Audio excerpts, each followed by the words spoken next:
Perfect. Okay, great. So to begin, welcome. Thank you guys for choosing UBCO Okanagan. We're so excited that you guys will be joining us. Or for any of you returning, just looking to have a refresh on registration, welcome back. We're super excited to see you guys too. So if we go to our next slide.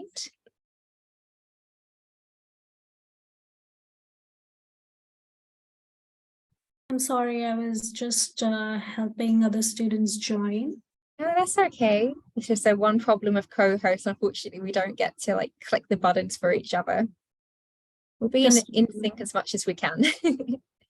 Yeah, sure.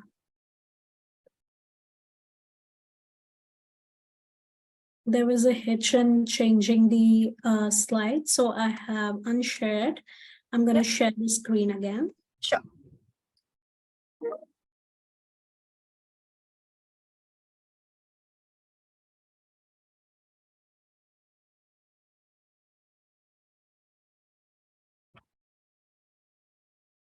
There you go. Perfect. Thank you so much. Okay, so I'd like to begin with a land acknowledgement. So I'd like to acknowledge that we are coming to you today on the beautiful unceded territory of the Syilx Okanagan peoples. Some of you may have heard of land acknowledgements before. If, like me, you are fairly new to Canada, coming from a country where this isn't the norm, you're going to hear this a lot at UBC. Some of these key words that you might not have heard before. When we talk about traditional land, we are recognizing that this land traditionally has been used and occupied by the Syilx Okanagan people and other First Nations. When we talk about ancestral lands, we are recognizing land that's been handed down from generation to generation for a very, very long time. And when we talk about unceded, what we mean here is land that was never turned over to the Crown by a treaty or agreement. So hopefully, as you come to the UBC Okanagan, you can also enjoy this beautiful space. And if you are a guest in this space, please remember to acknowledge it and enjoy it. It's really wonderful. Okay, let's head to our next slide. We'll have a very brief overview of what we're going to learn today.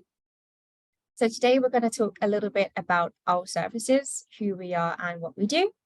And we'll also talk a little bit about other advising services at other campuses, when to register, important dates, common terms, Degree Navigator, which is a super fun piece of software I'm sure you can't wait to use. And of course, we're going to talk about how to register and things that may affect your registration, such as prerequisites and co-requisites. Oh, I think our PowerPoint's gone.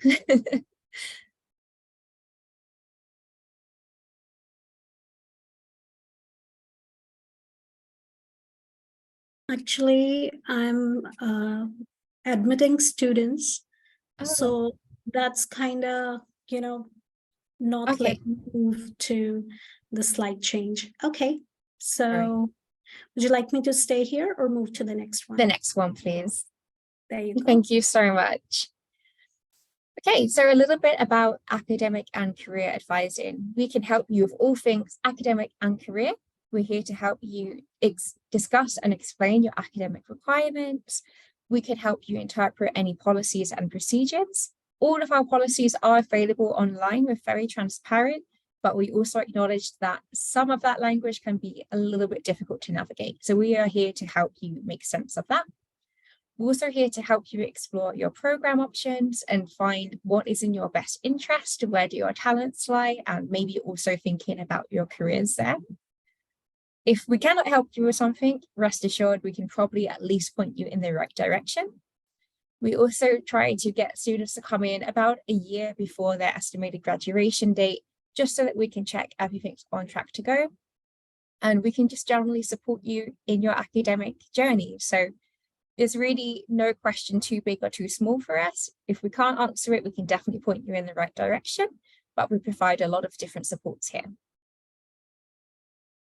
So in addition to us, we also have a few other advising offices. So the office that we work in is the Academic and Career Advising Office. If you're an engineering student, you might have missed a webinar yesterday. You might be joining us today instead.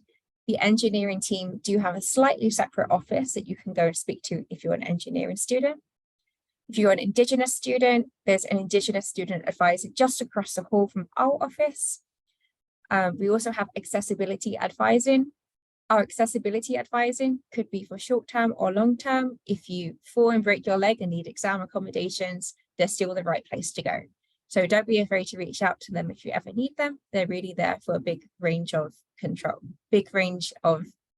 issues. I read the word control as it flashed up on my screen. Sorry. Okay, where were we? Oh, and international student advising. So we can help a little bit with international issues, but when it comes to like immigration status, documents that you need to go and have a word with them, and they're just down the hall from us. This might be a little bit overwhelming, but if you're ever not sure who you need to go and see, come and chat with us, and if we can't help you, we'll send you to the right spot. Okay, let's talk about registration. Oh gosh, the PowerPoint's disappeared. Maybe I can share my screen.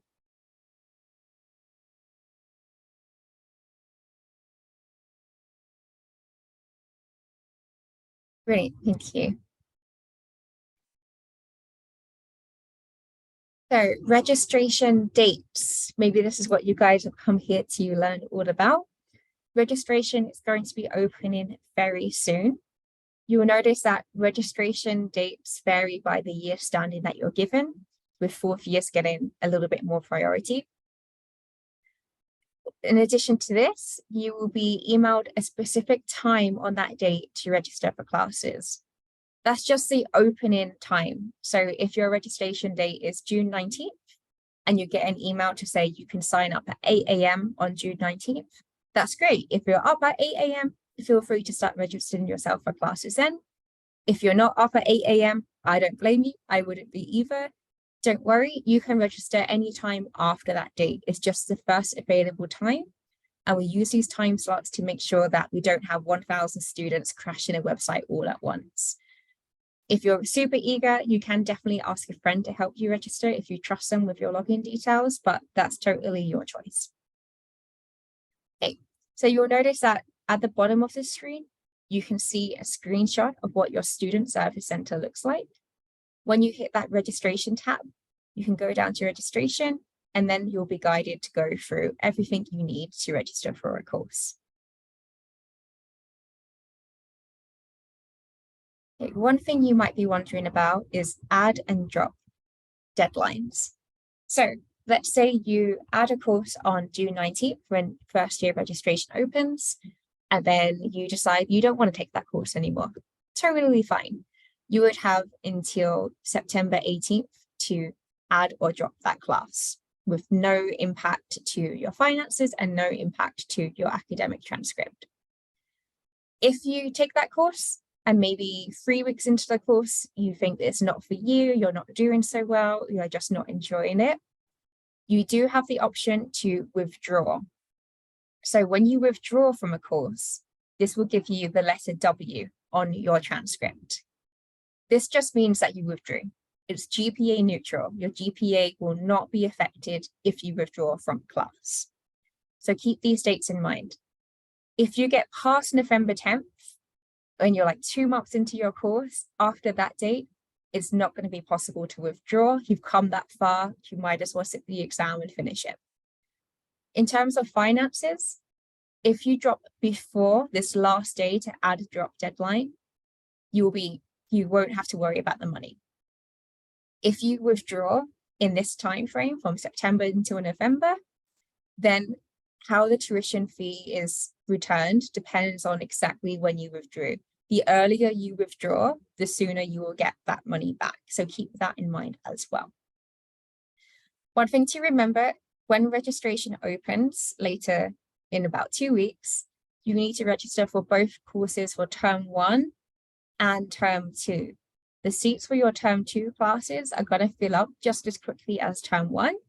So even if you want to make changes, you have until January to change your term 2 courses. So we strongly advise that you select your term 2 courses now and keep in mind this January date for making any changes that you want to make. If anyone does have any questions at any point, by the way, do feel free to write them in the chat, but we will also save some time at the end of this webinar for questions. So if anything isn't clear, just keep them to one side and we'll have a little bit of time at the end. Okay, let's move to a little bit more information about withdrawal. As you can see, this actually isn't the best example of a transcript, unfortunately, but if you withdraw from a course, you can see here that there's no grade listed, it's just a letter W and the date that you dropped it. So it does not detract from your academic record in any way. If you're ever not sure whether or not you should withdraw from a course, come and chat with us, tell us what's going on, and we can help you to make that decision.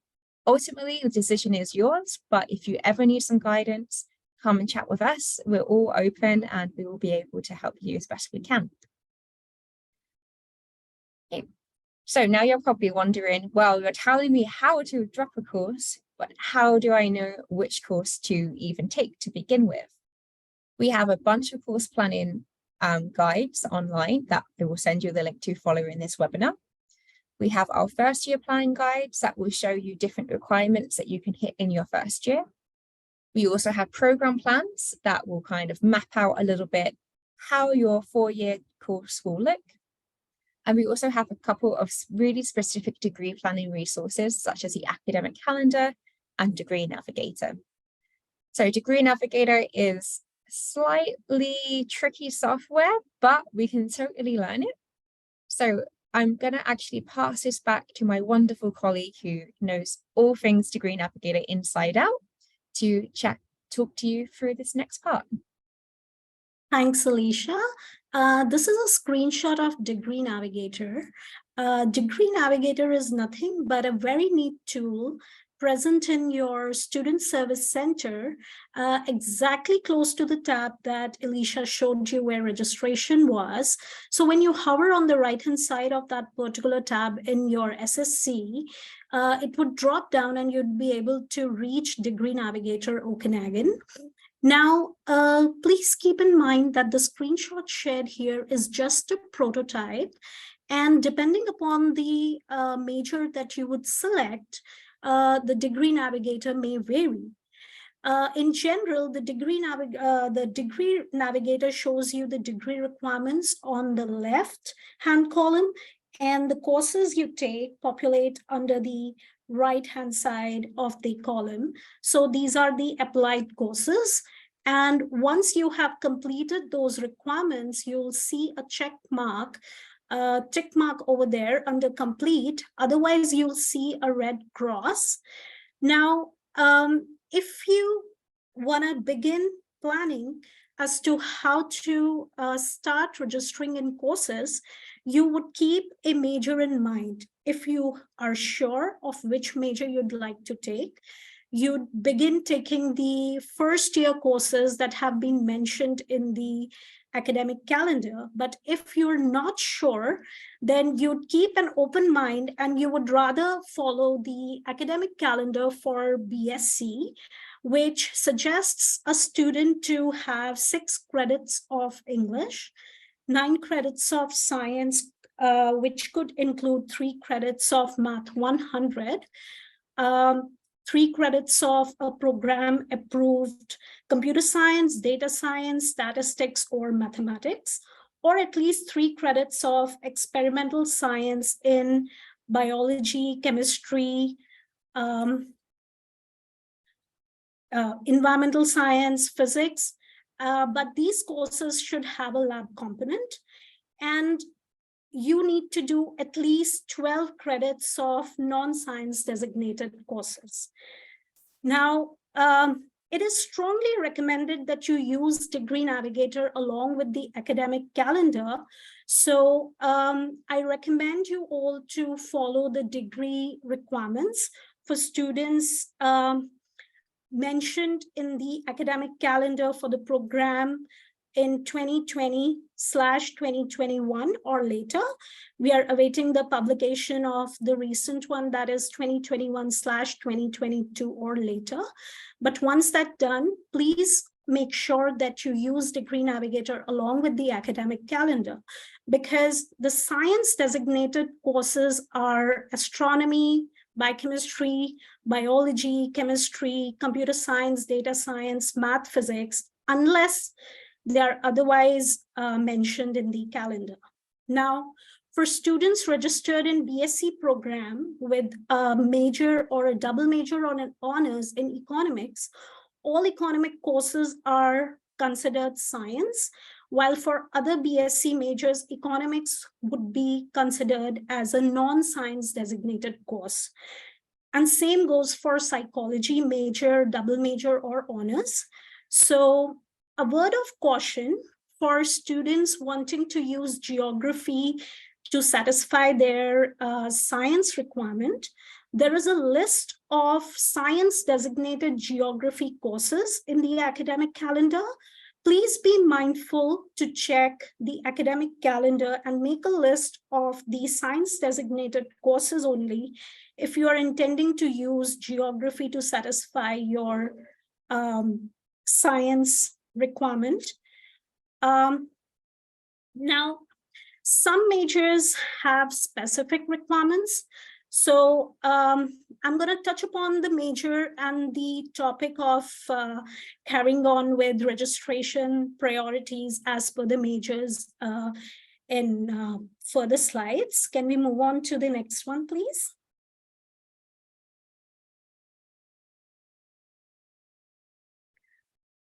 All right, so as per other considerations to register in courses, one must think that, do I have student loans or funding? And there are other bursaries or organizations that I'm answerable to. So what are the minimum credit requirements? At UBC, a full-time student is required to have 3 courses per term, that is 9 credits per term, lets them to have a full-time student status, but it may differ from a funding agency to another funding agency. So you must keep in mind whether or not what is the minimum requirement for either housing, or it is the study permit that you want to maintain. So international students and student athletes would check with their respective concerned authorities and make sure what is the minimum credit requirement to decide the course load. Now, course load is also something that you have to decide as per your comfort zone. Are you comfortable with having 5 courses per term? UBC allows you to have 6 courses per term. That's the cap. But are you working? Are you volunteering? Or you're part of any club? So we really want you to have a complete all-round experience of the university. And for the BSc students, I would especially like to stress that those thinking of having a graduate degree would need at least 3 letters of recommendations to apply for the graduate school. Now, to do so, you will go into program plans and see for the opportunities that are available to you, like undergraduate research, teaching assistantship, or volunteering in labs, so that by the end of your academic year, you have enough people to recommend to you for you and planning for your graduate school. So take care of your course load such that you have an all-round experience of the university. We can move ahead. So how do I register? That is by reading your course schedule. Like Alicia has already shown you that the course schedule has been published online. And first and foremost, you could create work list.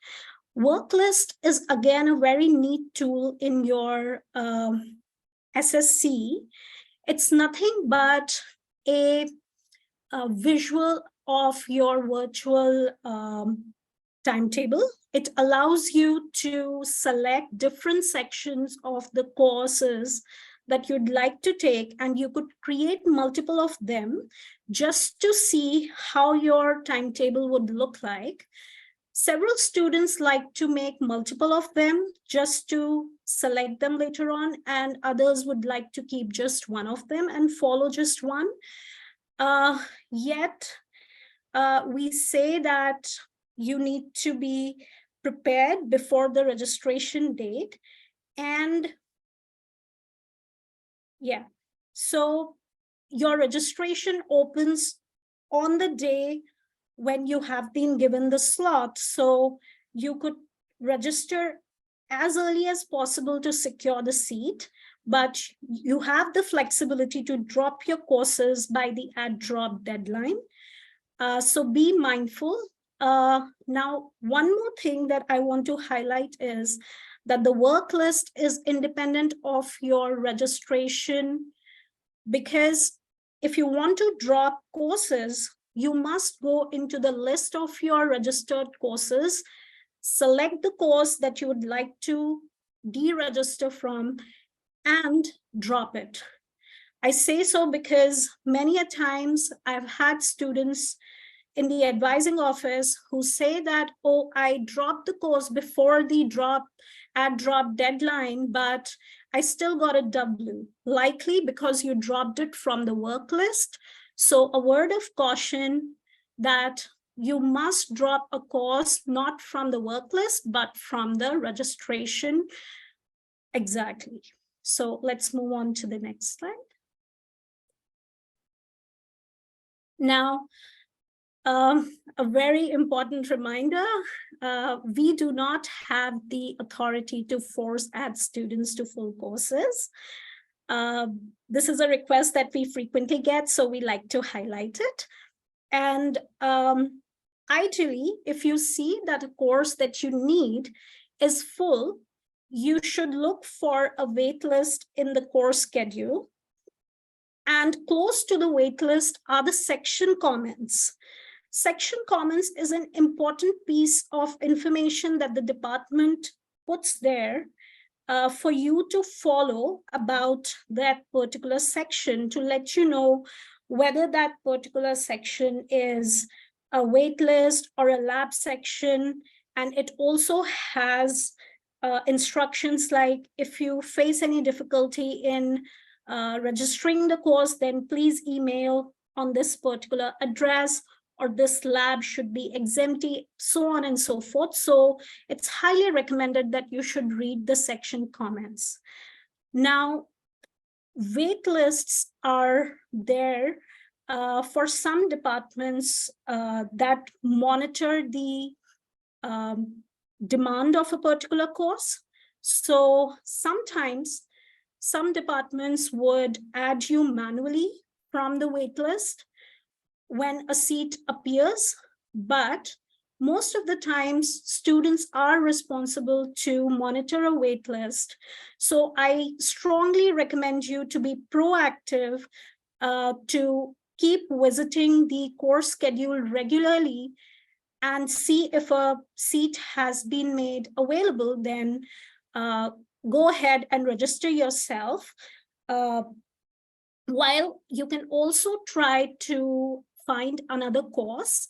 Like I said, you have space for electives, so look for electives, and there is lots of flexibility in your first and second year to make selections. Can move ahead. Thank you.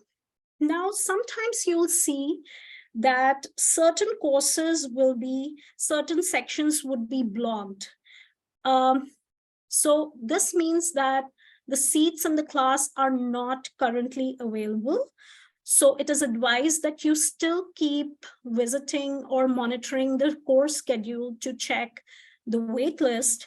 And if a wait list is available and it is your intention to get registered in that particular course, then you must register, or you must join that particular wait list.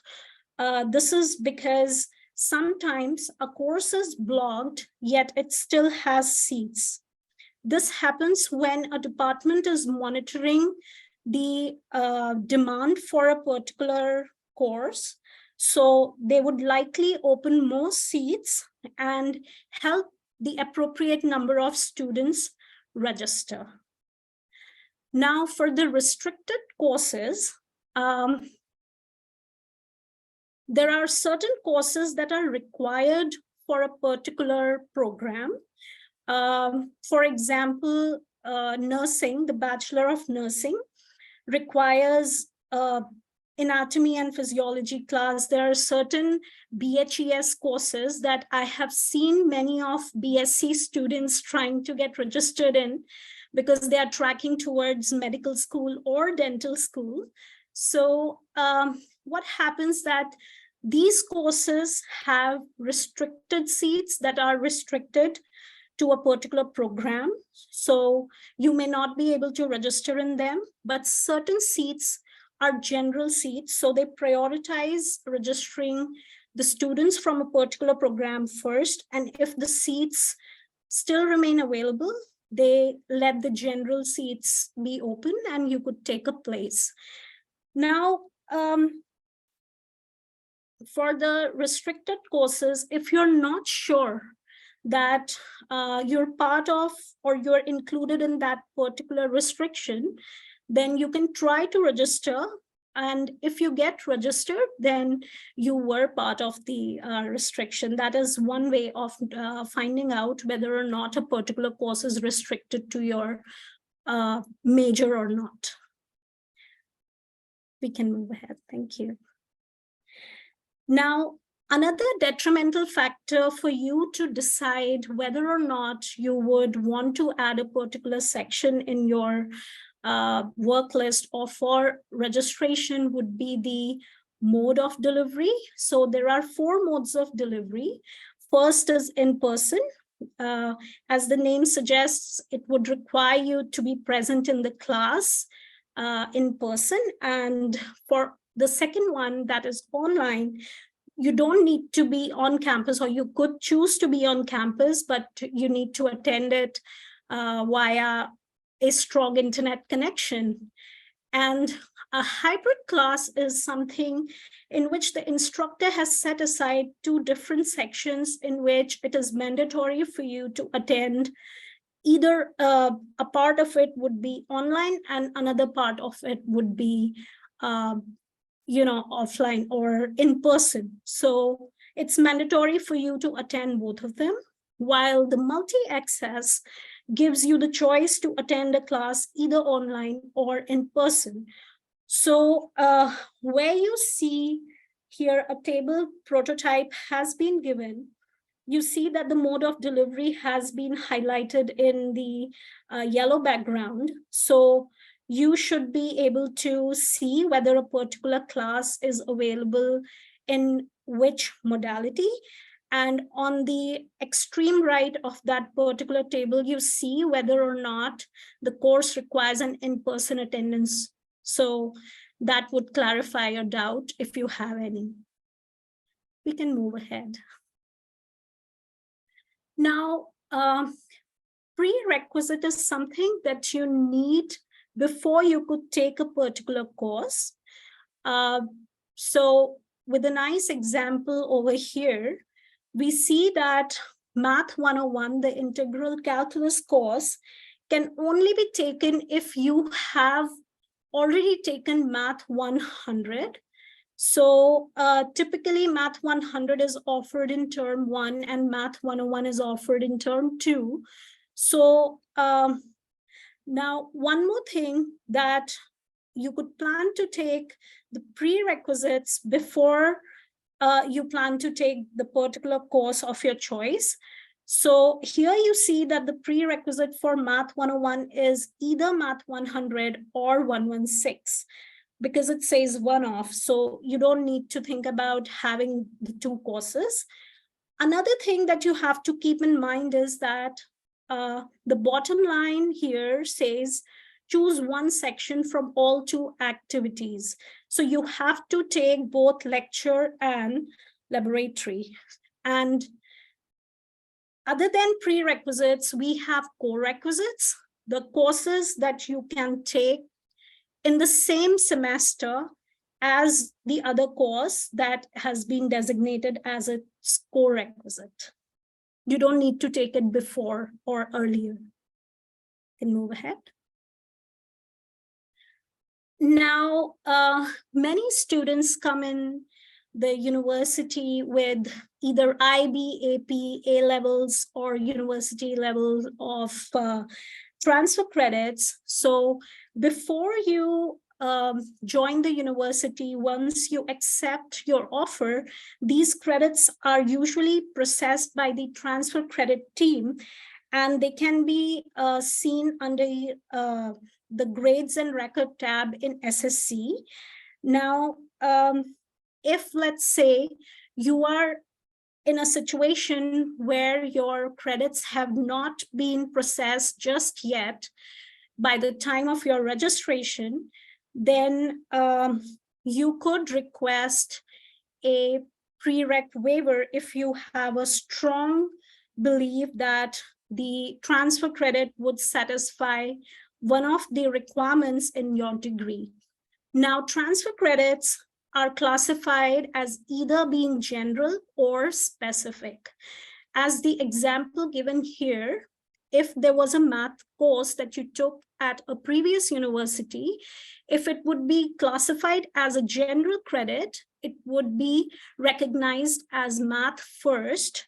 And in that consequence, you would be able to use it as an elective rather than using it as a specific requirement had it been recognized as a specific credit like Math 100. But if, let's say, you have a strong gut feeling on the basis of the comparison of the syllabus that you see of Math 100 at the UBCO website, and the course that you did before, that there is a significant overlap between the two, then you can submit a prereq waiver. A prereq waiver is a process in which, or rather an application in which you tell the department that I think I took this course before and I'm awaiting the credits to transfer over. Please let me register in this particular course right now while I'm awaiting the transfer credit to come across. Now, at the same time, your advisor may ask you to submit an articulation request. And so, for example, in the articulation request, let's say you thought that my math first had enough overlap with the Math 100. So you would submit the course outline and the syllabi, and the subject matter expert would go through it, and they would come to a decision whether or not they are similar. So that's the time and the need when you would submit an articulation request. We strongly recommend you visiting an academic advisor before you make that request. We can move ahead. Now, when you will go in for registering, you might face these warnings. The yellow warning is the yield sign, which shows you that you may be missing a prerequisite. And if you would really you would be really missing a prerequisite, then the department would go into your SSC and manually remove you from the course. But the red warning is like the stop sign. It means you definitely don't meet the prerequisite, or there could be a scheduling conflict. By scheduling conflict, we mean that two classes that you're trying to be registered in, they both have an overlap. So you can't be in two classes at the same time, and those requests would not be approved. So let's go ahead. Now, majors are an interesting topic because I see all the incoming students talking about majors in their very first meeting. Now, at UBCO, you won't be able to declare your major just yet if you are in your first year. For most of the majors to be declared, you can go in SSC and declare by yourself once you have passed 24 credits, except for economics. Now, there are a couple things that I would like to highlight. That is, there are some majors that have specific requirements before they could be declared. For example, psychology major can only be declared if you have successfully passed psychology 111 and 121, these two courses, and also a 24 credit in your past courses. While economics is another example which has specific requirement. Therefore, I strongly recommend students to get acquainted with their academic calendar, so of their major that they are tracking. So Degree Navigator is a great tool to see how your course fits into different majors. So Degree Navigator is also a great tool to show you your transfer credits. So can't stress enough that you must use Degree Navigator and academic calendar in conjunction and be a frequent visitor at the academic advising office. So I will now pass on to Alicia. Thank you, Alicia. No problem. We have to divide this up or we'll never have any voice left at the end of the day. So some of you have been asking questions in the chat. So we're going to try and get to them the best I can. Obviously, I can't chat and get to them at the same time. So if I don't get them answered by anyone else, we will come back to them at the end. So rest assured, there might be a temporary pause on questions, but we will get to them. So let's talk about, I think I went one slide too far ahead just there. Let's pop back one. Okay. So if you do have any questions about fees and tuition, cannot stress enough that we don't have any access to your financial information. So we can only provide limited support in this area. If you do have any questions regarding that, the best place to reach out to would be the Student Records and Financial Services. They have an email address and a phone number. If you're trying to contact them this week, their office is being refurbished. So you might be better off emailing them, but from next week, they should be in the office as well. You can also check your financial summary on a Student Service Center, but you will be able to see a lot of information that we cannot see for your privacy. So connect with them. But when to connect with us? And why should you connect with us? Because we're fun, we're friendly, we're helpful. We have advisors from all different backgrounds, as you can probably tell. We really do encourage you to check in with us maybe once or twice a year, even if you're just not sure what to ask, if you just want to make sure that you're progressing well, come and have a chat with us. If you see anything unexpected in your Degree Navigator, do reach out to us. Degree Navigator can have a few little technical bugs every now and then. So sometimes it's just a really simple fix. Other times it might be there's an issue with the courses that you've taken and we need to put you on the right path. In terms of pathways as well, if you're thinking about careers, we can offer careers advising. In our office, we have a very dedicated team of career development specialists as well. So come and chat with us if you're not sure which courses you need to do to track towards a certain grad program or to get into a certain career. We can offer you some future guidance there too. If you decide that you want to change your major, come and chat with us about that as well. We can definitely help you navigate that. And we would also want to help you kind of maximize the credits you have. If you're changing from one science major to another science major, it's not normally a huge change. But if you wanted to leave science altogether and go to like the Bachelor of Arts program, definitely connect with us because it's a very different process. And we really do encourage you to reach out to us about a year before you graduate so we can check that you're on course and kind of check the requirements that you have left and making sure that you're picking courses that are going to help you successfully complete those requirements. If you leave it until the week before graduation and then you find out you're not going to graduate, that's going to suck all around. So do reach out to us. So you're probably thinking, well, how do I connect with you? We're very modern. So we have a website. Oh gosh, I went one too far ahead again. Here we are. I'm not very modern, unfortunately. So you can connect with us via our website. Again, don't panic about that link there. You will get it in an email shortly. We offer appointments in the morning, which are booked out in 30-minute slots. So they're really ideal for like kind of longer, more complex questions. We also have drop-in appointments between 1 to 4 p.m. every day except Fridays. Our drop-ins kind of work on a first come, first served basis. We use a virtual line to kind of organize all the students we want to see, but the advisor will either be in person or over the phone. That virtual line just means that you don't have to literally line up in our office. You could be anywhere on campus, or you could even be at home, and we'll send you a text update to let you know when we're ready for you.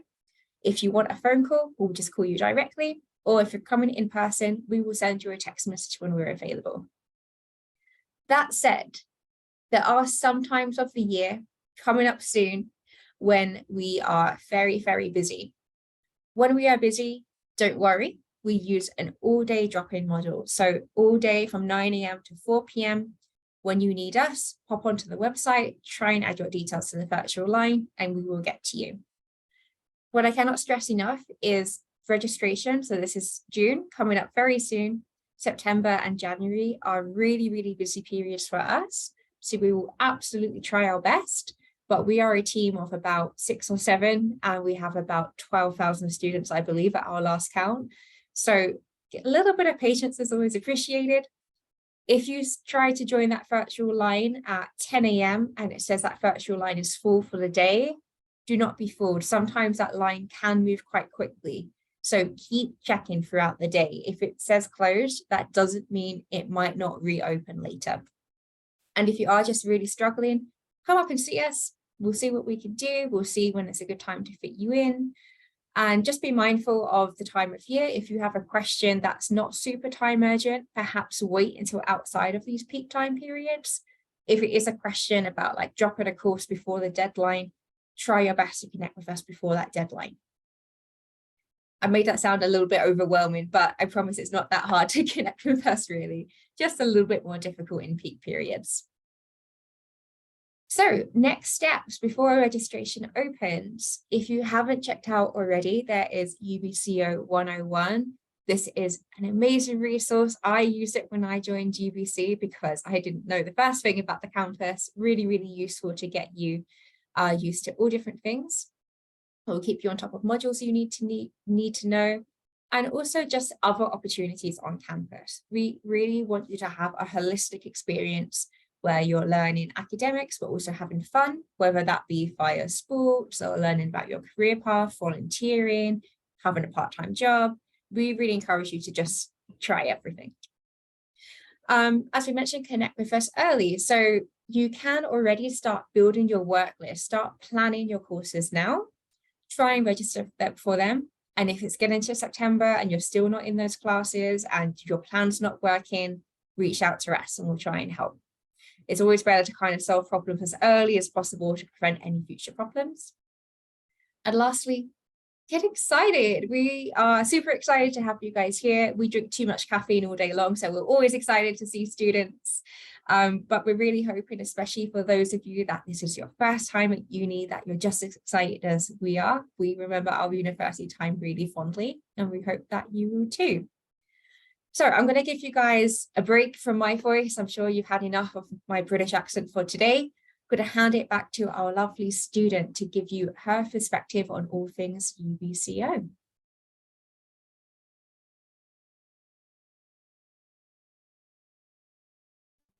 Thank you, Alicia and Pearl, for going over like the course registration earlier. I'm so sorry about that. Seems like the electricity went out from my end. So yeah, I'm the international peer for the Faculty of Science. I am studying in psychology and minoring in statistics as well. And I recently finished my co-op work experience just like a month ago in a Kelowna-based organization remotely. And I worked as an HR assistant and a salesperson. But starting this September, I'll be a 4th-year student at UBCO. And so UBC was one of my first choices when I applied for university, since it has a diverse population, research and work opportunities. My first year, however, was during the pandemic year. So I spent that back home at Myanmar completely online. And I moved here during my 2nd year of university. And I was able to attend Create, which is an orientation program. Met a few of my close friends here, and that's something you could participate in when you arrive in Canada. And so because of the orientation programs, I was able to familiarize myself with like the different resources that UBC offered for like healthcare, counseling, and also like studying.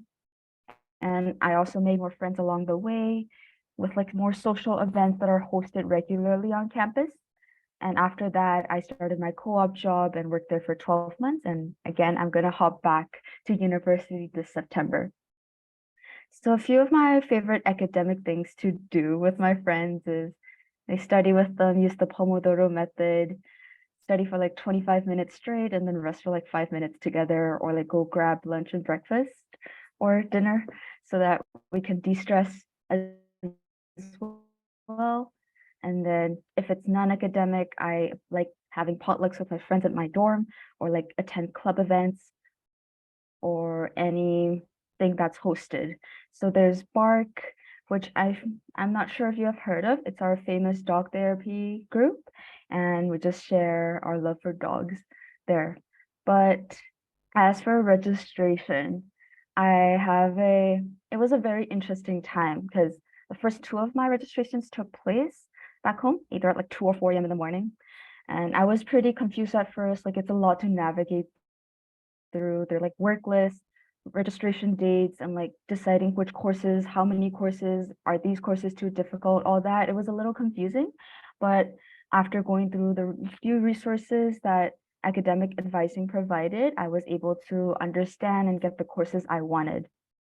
But during my second year, I'm sure you won't make the same mistake I do. I completely forgot my registration date for a little bit over a day, so I couldn't get some of the courses I wanted, unfortunately. But I was able to check in with the course registration regularly, like Carol mentioned earlier. And I was like, I just checked if someone would have dropped a course I liked. Then if they did, I would just swoop in and register. But yeah, moral of the story is it's suggested that you register on the specific time and date that is set. Put an alarm if you need, and register as soon as it opens. But even if you don't get the courses you want, it's okay. Just keep on watching the course schedule, and chances are someone was going to drop the course, just take it. Or if not, just you can find another course that could help fit in your degree navigator. Yeah, and I'm going to pass it back to Alicia and Pearl. Thank you for letting me share my student experience. Amazing. We love to hear it. And I've also just popped a link in the chat there about Bark, as you mentioned, just because I love that program and I try and stop by. If you guys love dogs and you're leaving family homes that normally have dogs, it's a great way to just kind of get your canine fix in there and get a pet some cute little canines. Okay, so that's kind of it from us. So I'm going to stop the recording there, as that's the kind of main information that you all